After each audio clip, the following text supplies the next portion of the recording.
সন্ধ্যা, আপনাদের সাথে আছি নুজহাত সাওম। প্রিয় দর্শক শ্রোতা, সবাইকে ইংরেজি নববর্ষের শুভেচ্ছা জানিয়ে শুরু করছি শুভ সন্ধ্যার আজকের আয়োজন। আজ শুভ সন্ধ্যায় থাকছে চলতে থাকা প্রদর্শনী, জন্মবার্ষিকীতে শ্রদ্ধাঞ্জলি, এনটিভি হাইলাইটস এবং ট্যুরিজম ডেভেলপার্স অ্যাসোসিয়েশন অব বাংলাদেশের চেয়ারম্যান জামিউল আহমেদের সঙ্গে আলাপচারিতা। শুরুতেই চলতে থাকা প্রদর্শনীর সময়সূচি।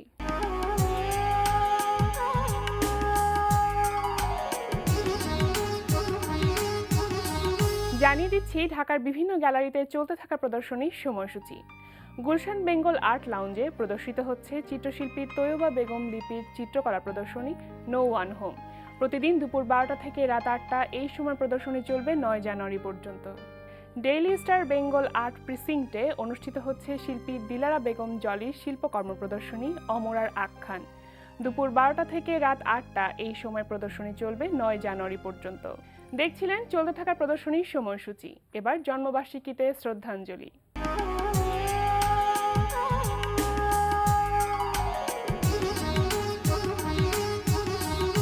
আজ 1 জানুয়ারি, পল্লীকবি জসিমউদ্দিনের জন্মবার্ষিকী।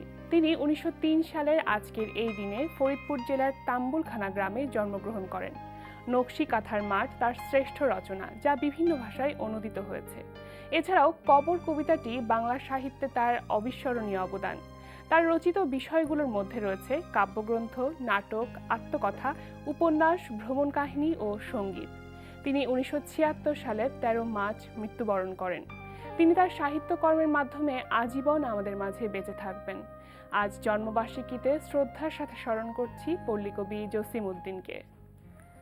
এবার এনটিভি হাইলাইটস।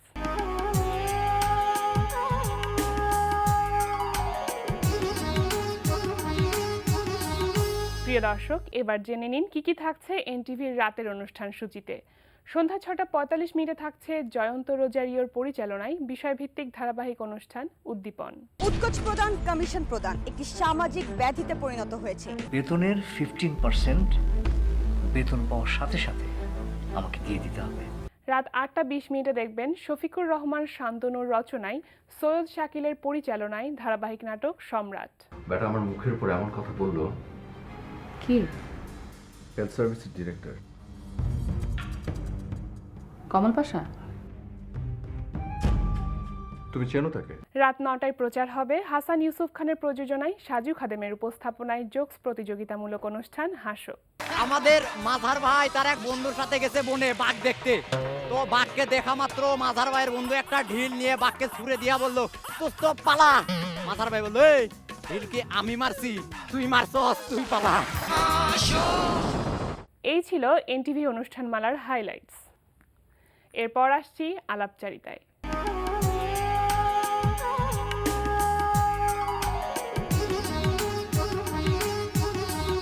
প্রিয় দর্শক, ইংরেজি নববর্ষের প্রথম সন্ধ্যায় আমাদের আজকের অতিথি ট্যুরিজম ডেভেলপার্স অ্যাসোসিয়েশন অব বাংলাদেশের চেয়ারম্যান জামিউল আহমেদ। চলুন কথা বলি তার সঙ্গে। শুভ সন্ধ্যা। শুভ সন্ধ্যা। প্রথমেই জানাচ্ছি ইংরেজি নববর্ষের শুভেচ্ছা আপনাকে। শুভেচ্ছা থাকলো এনটিভি দর্শকদের প্রতি। ধন্যবাদ। তো আজকে তো নববর্ষের প্রথম দিন, ইংরেজি নববর্ষের প্রথম দিন, কেমন কাটলো দিনটি? দিনটি তো অবশ্যই ভালো কাটবে। বছরের প্রথম দিন সবাই আশা করে যে বছরটা আসছে আগামী দিনগুলো ভালো কাটুক, সে প্রত্যাশা সবাই থাকে। আর প্রত্যাশার মুহূর্তটা অবশ্যই ভালো যাবে। আচ্ছা, আজকে তো বছরের প্রথম দিন এবং এই নতুন বছরকে উপলক্ষ করে 2016কে উপলক্ষ করে আমরা জানি যে বিচ কার্নিভালের আয়োজন করা হয়েছে। তো কেমন চলছে আয়োজনটি? দর্শকদের কাছ থেকে কেমন রেসপন্স পাচ্ছেন? দর্শক তো অবশ্যই জানেন যে এটা একটা সারা জাগানো অনুষ্ঠান, আমরা যেটাকে আমরা মেগা বলছি, মেগা কার্নিভাল। এবং বিশেষ করে পর্যটক যারা, এই সময় এটা একটা ভরা মৌসুম, এই সময় বিশেষ করে তরুণ যারা তরুণ, তাদেরকে খুবই তো পুলকিত করে, আন্দোলিত করে, তো তাদের মধ্যে একটা উচ্ছ্বাস, তো সব মিলিয়ে যে একটা কার্নিভালের যে একটা সার্থকতা, এটা শেষ হওয়ার পথে, শেষ হলে আমরা হয়তো কতটুকু সার্থক হয়েছে বলতে পারবো। তো এখন পর্যন্ত ভালোই যাচ্ছে। এবং এই সময়টা কিন্তু দেখা যাচ্ছে যে সবার পরীক্ষা শেষ, সবাই ঘুরতে যাচ্ছে, বেড়াতে যাচ্ছে এবং দর্শকদের সমাগমও কিন্তু ভালো হচ্ছে সেই হিসেবে। অবশ্যই, কারণ ছুটি কাটানোর পর সবাই মেজাজটা খুব ফুরফুরে থাকে। আর বিশেষ করে আমি আগেই যেটা বলেছি, তরুণরা তাদের যে উচ্ছ্বাস যেটা, এবং বিশেষ করে এই ধরনের সাগরের তীরে যাওয়া যেটা, বিচ যেটাকে আমরা বলি, সৈকতে, তো সেই একটা পরিবেশ, তার সাথে একটা কার্নিভাল, এবং সব মিলিয়ে তার সাথে সম্পৃক্ত হয়েছে, মিডিয়া হয়েছে, শিল্পীরা হয়েছে, নানা আয়োজন আছে, সেখানে খেলাধুলাও আছে, সব মিলিয়ে যে একটা কার্নিভাল ভাব, যেটা অনেকে আবার হয়তো কার্নিভাল সম্পর্কে তার অভিজ্ঞতা নেই, সে তার নতুন একটা অভিজ্ঞতা সঞ্চয়ের জন্য সেখানে যাচ্ছে। তো যেটাকে আমি আগেই বলেছি যে সব মিলিয়ে তো অবশ্যই পরিবেশ একটা অত্যন্ত একটা গণপরিবেশ যেটাকে বলবো আমরা। অবশ্যই। তো এই যে এরকম একটি মেগা কার্নিভালের আয়োজন করলেন, এটার লক্ষ্য বা উদ্দেশ্যটা কি আসলে?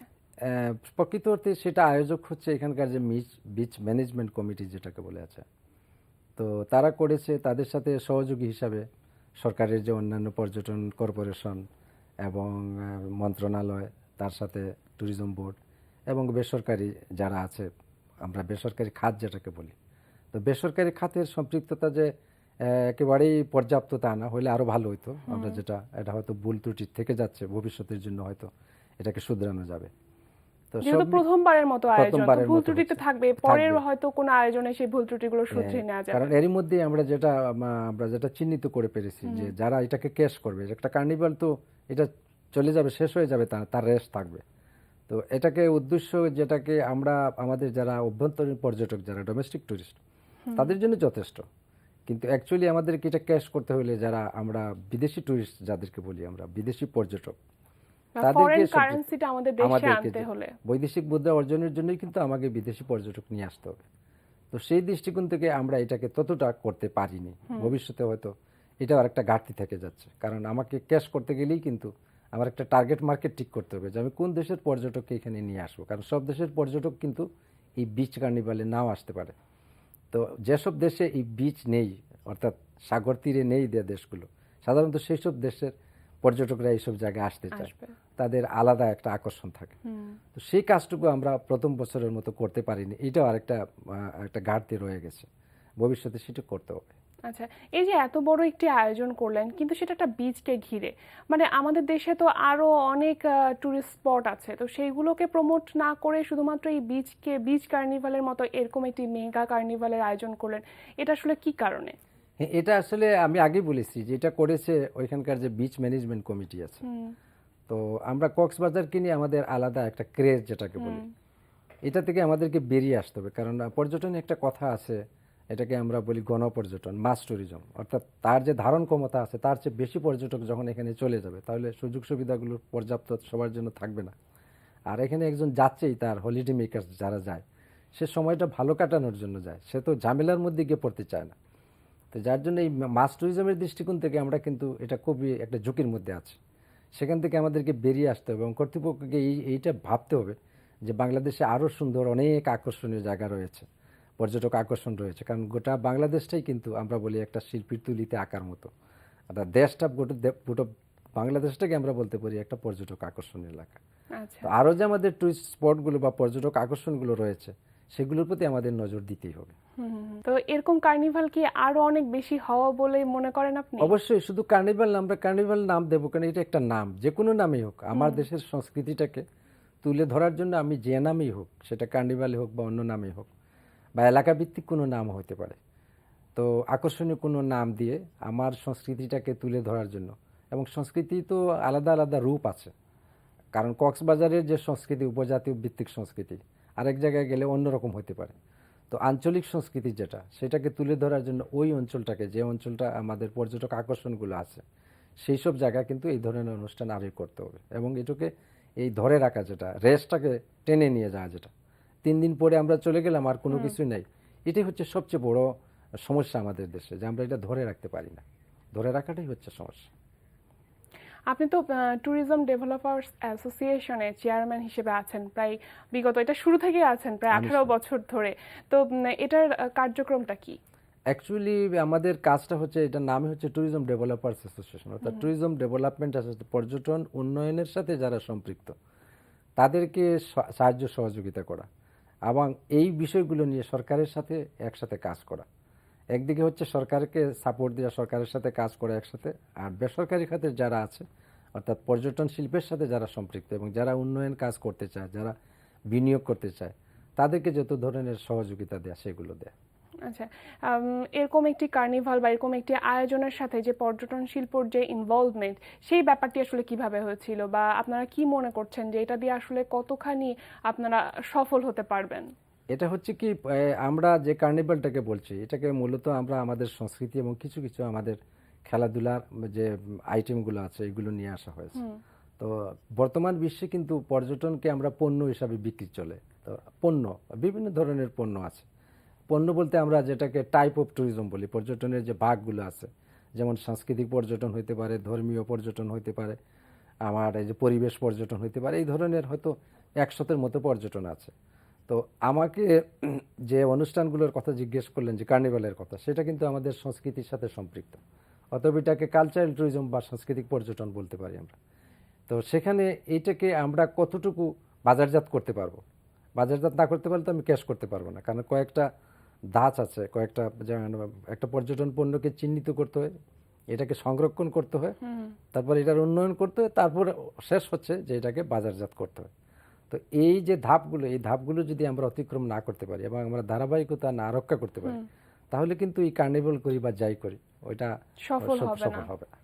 আর যে কোনো আয়োজনের পেছনে বা যে কোনো শিল্পকে সংরক্ষণ করতে গেলে কিন্তু তরুণ প্রজন্মের বড় একটি ভূমিকা থাকে। তো পর্যটন শিল্পে আসলে তরুণ প্রজন্মের কি ধরনের ভূমিকা থাকতে পারে?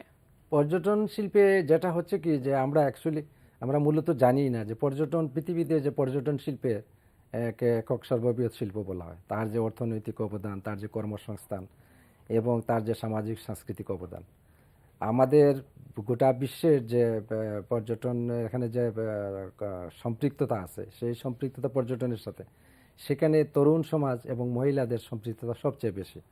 গোটা বিশ্বে শতকরা 70 জন হচ্ছে মহিলা এবং তরুণ। বাহ। অতএব এরাই হচ্ছে নিয়ামক শক্তি। হুম। তো তাদেরকে যত বেশি আমরা সম্পৃক্ত করতে পারবো, তত বেশি আমাদের দেশের পর্যটন শিল্পটা আরো বেশি সংরক্ষিত হবে। আচ্ছা, আপনি তো এই যে ট্যুরিজমের উপরে অনেক দিন ধরে পড়াশোনা করছেন এবং এর মধ্যে অনেকগুলো বইও পেয়েছি আপনার কাছ থেকে।